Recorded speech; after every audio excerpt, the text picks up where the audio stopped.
Hey everybody, how's it going? When I discuss right to repair on this channel, I often discuss it from my perspective, why from where I'm standing, I believe that the reasons the manufacturers give for not supporting right to repair and your ability to repair your own products are false, are erroneous, and are just complete made-up bunk.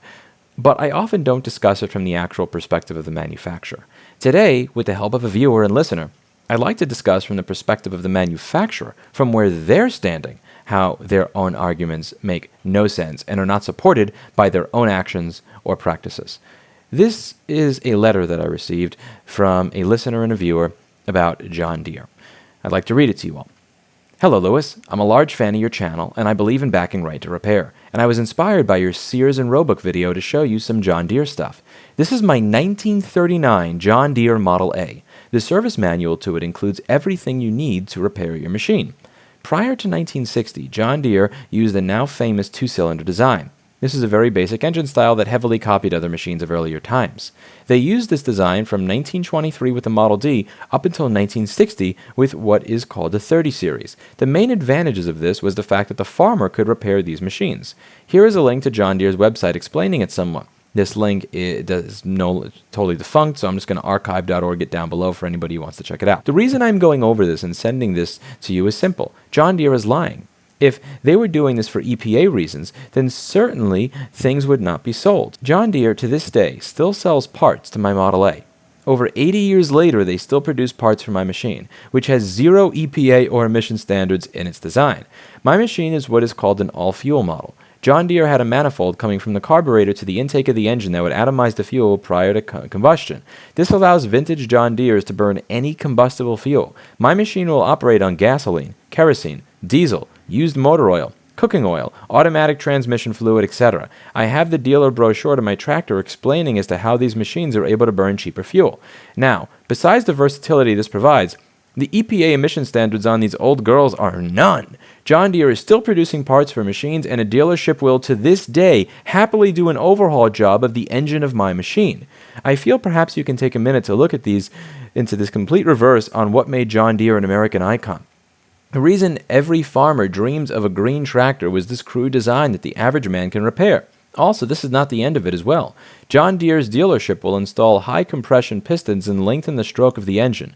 This in turn makes my machine, which was rated at 25 horsepower, to about 45 horsepower. This would be as if Apple would sell parts to the Apple II or lease a model to the general public, with the option of your computer being rebuilt with new chips, diodes, and upgrades as well, while at the same time not allowing you to buy parts to the current models. This has nothing to do with safety or regulations. My tractor is so old it doesn't have an electric starter. You have to spin a very large flywheel by hand that can easily backfire and break your arm.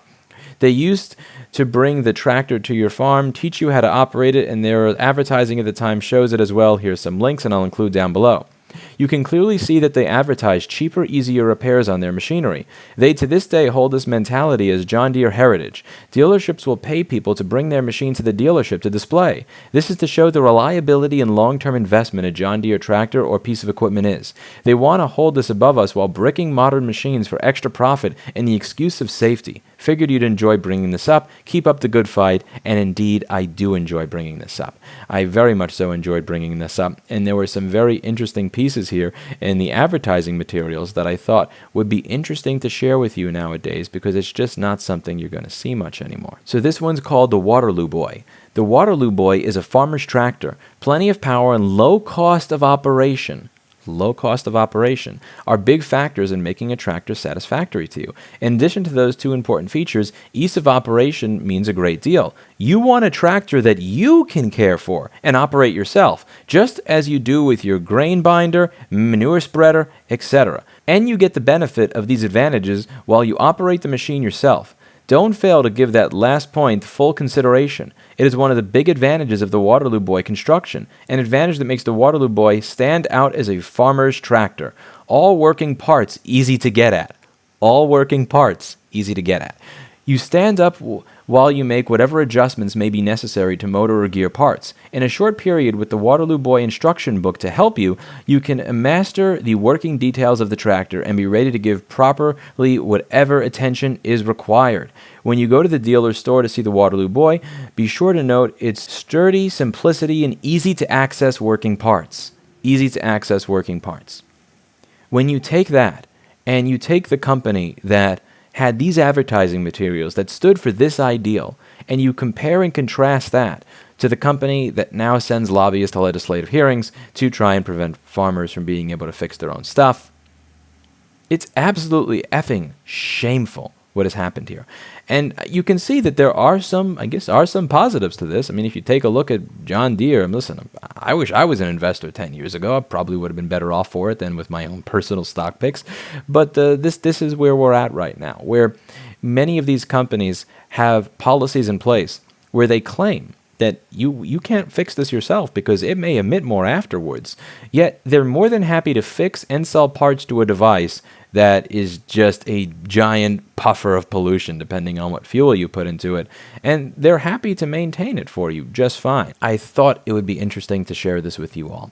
When you listen to companies talk about their anti-right to repair stances on a regular basis, I just want you to think about this type of stuff. You know, when you hear people say that if I have access to a schematic or a diagram, or I'm able to buy a charging chip, that this is going to stifle innovation, as TechNet says, when they're representing firms like Apple, who are part of their trade organization, what does Steve Wozniak say, who actually started Apple and was engineering their original products?